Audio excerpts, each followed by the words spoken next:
ఆకాశ మహాకాశముల కంటే గొప్ప దేవా, మీ పవిత్ర పాదములకు హృదయపూర్వకంగా నమస్కారములు. ఇచ్చిన రక్షణకై స్తోత్రం చెల్లిస్తూ, ఆదరణకర్తగా ఆదరిస్తూ వస్తున్నందుకు వందనాలు చెల్లిస్తూ, విరిగి నలిగిన హృదయాన్ని లక్ష్యం చేసే దేవుడుగా ఉన్నందుకు మిమ్మల్ని ఆరాధించి పూజిస్తూ, ఈ మంచి సమయాన్ని ఇచ్చినందుకు వందనాలు చెల్లిస్తూ, ప్రభు అయిన యేసుక్రీస్తు నామములో స్తుతించి సమర్పించి వేడుచున్నాము తండ్రి. ఆమెన్. జనవరి 20 ఎడారిలో సెలయేర్లు అనుదిన ధ్యానమాలిక.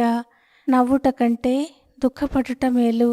ఏలయనగా ఖిన్నమైన ముఖము హృదయమును గుణపరచును. ప్రసంగి గ్రంథం 7వ అధ్యాయం 3వ వచనం. విచారం దేవుని కృప క్రిందికి వస్తే అది మన జీవితాన్ని ఎన్నో విధాలుగా ఫలభరితం చేస్తుంది. ఆత్మలో ఎక్కడో మరుగుపడిపోయిన లోతుల్ని విచారం వెలికి తీస్తుంది. తెలియని సమర్థతలను, మరిచిపోయిన అనుభవాలను వెలుగులోకి తెస్తుంది. నవ్వుతూ త్రుళ్ళుతూ ఉండేవాళ్లలో లోతు ఉండదు. తమలోని సంకుచితత్వాన్ని వాళ్ళు గ్రహించుకోలేరు. ఆత్మ అనే నేలను దున్ని పూడుకుపోయిన సారవంతమైన మట్టిని పైకి తీసే దేవుని నాగలే దుఃఖం. అందువల్ల పంటలు బాగా పండుతాయి.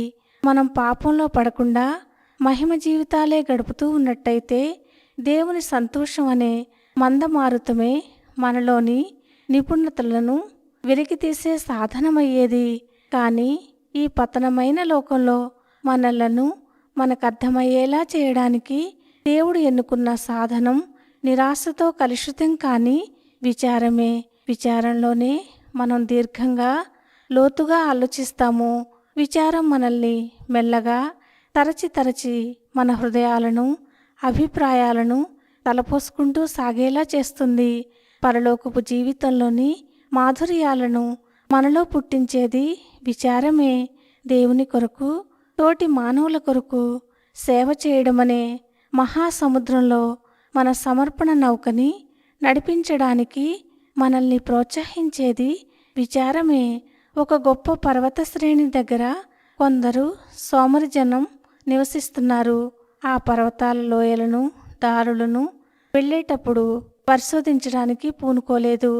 ఒకరోజు ఆ ప్రాంతాల్లో పెను తుఫాను వచ్చింది. వాళ్ళున్న ప్రాంతం మునిగిపోయే ప్రమాదం వచ్చేసరికి తప్పనిసరి వాళ్ళంతా పర్వతాల్లోకి వెళ్ళి నివాస స్థలం కోసం వెదకసాగారు. ఆ గాలివానలోనే వాళ్ళకి ఆ పర్వతాల నిండా మంచి గుహలు, పండ్ల చెట్లు, నీటి వాగులు, మానవ నివాసానికి అన్ని సౌకర్యాలున్న ప్రదేశాలెన్నో కనిపించాయి. అప్పటిదాకా వాటిని వృధాగా పోనిచ్చినందుకు వాళ్ళు బాధపడ్డారు. మనం కూడా ఇంతే. మన వ్యక్తిత్వపు యువతలి అంచులో ఏ చలనమూ లేకుండా ఉంటుంటాము. దుఃఖపు గాలివానలు వచ్చి మనలో అంత శక్తి ఉందని, అంతవరకు మనం ఊహించనైనా ఊహించలేని వ్యక్తిత్వాన్ని మనకి చూపిస్తాయి. దేవుడు ఒక వ్యక్తిని ముక్కలుగా విరగొడితే గాని ఏ గొప్ప పనికి వాడుకోడు. యాకోబుకున్న అందరు కొడుకుల కంటే యోసేపు ఎక్కువ దుఃఖాన్ని అనుభవించాడు. ఇదే అతన్ని అనేక జనాంగాలకి అన్నదాతగా నిలబెట్టింది. అందుకే పరిశుద్ధాత్మ యాకోబు ద్వారా అతని గురించి ఇలా రచించాడు.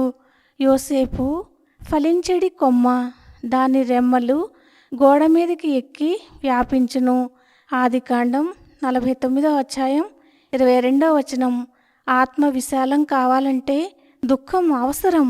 నాగటి చాలు పైకి తెస్తుంది, సారవంతమైన సేంద్రియాన్ని నేర్పింది. ఇది నాకో సరికొత్త పాఠాన్ని.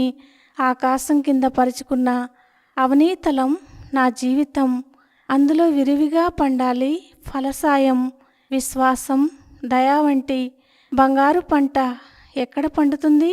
దుఃఖం నాగలి దున్నిన గుండె పొలంలోనే. దేవుని కష్టాల బడిలో ప్రతి వ్యక్తి, ప్రతి జాతి పాఠాలు నేర్చుకోవాలి. రాత్రి ఎంత బాగుంటుంది, చుక్కలు రాత్రిళ్లే కదా కనిపిస్తాయి అంటాము.